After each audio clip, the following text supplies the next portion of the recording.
বই পড়ার অভ্যাস খুব ভালো অভ্যাস, এটা আমরা সবাই জানি এবং এটা চিরন্তন একটা সত্য কথা যে বই পড়লে মানুষের মস্তিষ্কের বিভিন্ন চিন্তাধারা আজ স্থির হয় এবং সবচেয়ে বড় কথা হচ্ছে বইয়ের পড়ার মাধ্যমে আমরা অতীত মানুষের সাথে কথোপকথন করতে পারি।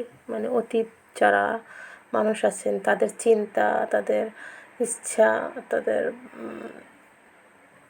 জীবন এখানে লিখে রেখে যান এবং তার সাথে কথা বলার সবচেয়ে সহজ মাধ্যম হচ্ছে বই।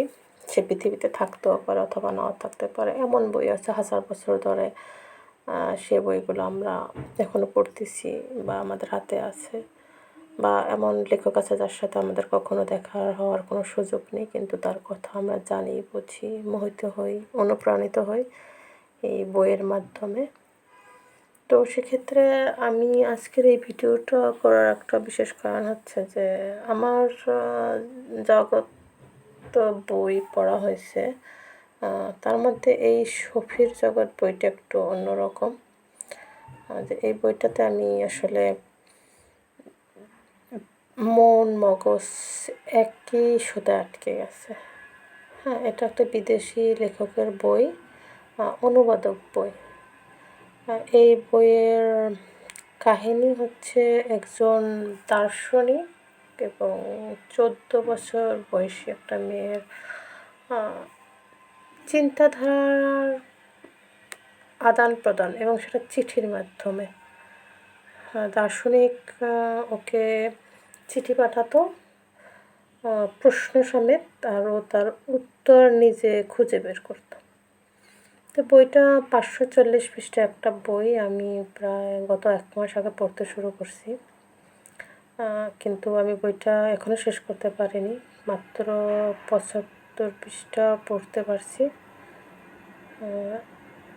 এই দীর্ঘ সময় নেওয়ার যে বিশেষ কারণটা সেটা হচ্ছে যে এই বইটা অনেক পৃষ্ঠা পড়া সম্ভব হয় না। জানি না অন্য কারো কী অনুভূতি, কিন্তু আমার হয় না। আমি হয়তো 1টা পৃষ্ঠা বা 2টা পৃষ্ঠা বেশি পড়তে পারি না, কারণ একটা ভাবনার জগৎ, কাল্পনিক জগৎ তৈরি হয়।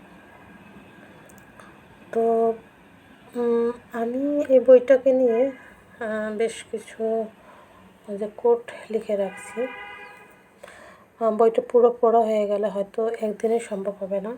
আমি ভেঙে ভেঙে ভিডিও আকারে বা লিখিত আকারে বিভিন্ন যারা পড়তে চান তাদের সুবিধার্থে আমি কিছু কোট নোট দিব।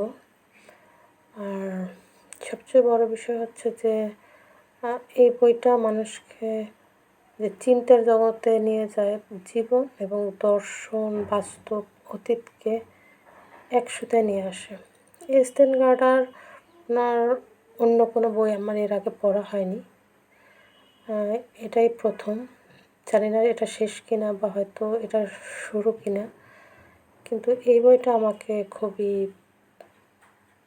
মোহিত করছে। তো আমার ভালো লাগছে।